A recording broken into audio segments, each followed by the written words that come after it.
Le 17 décembre 2010, Mohamed Bouazizi, vendeur ambulant, s'immole par le feu à Sidi Bouzid au centre tunisien.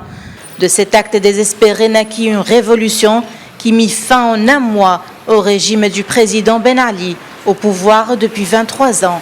Une décennie est passée. Aujourd'hui, les Tunisiens commémorent leur révolution avec beaucoup d'amertume.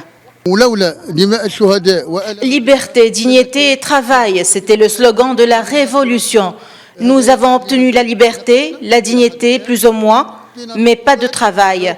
Maintenant, nous voulons une révolution économique et sociale.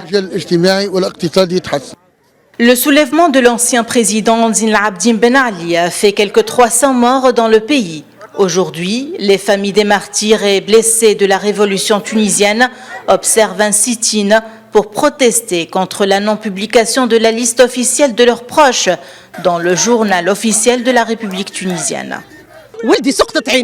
Mon fils a perdu son œil pendant la révolution. D'autres mamans ont perdu leur fils à tout jamais.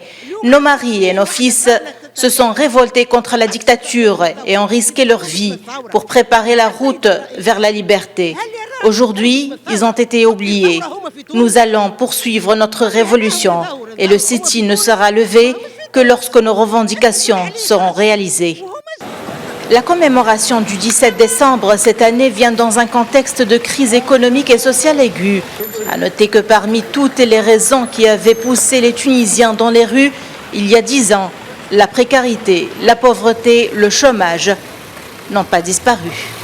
10 ans plus tard, la lutte n'est pas terminée. Les manifestations et les inégalités perdurent et le printemps reste amer en Tunisie. Depuis Tunis, Najwa Bécha pour Médien.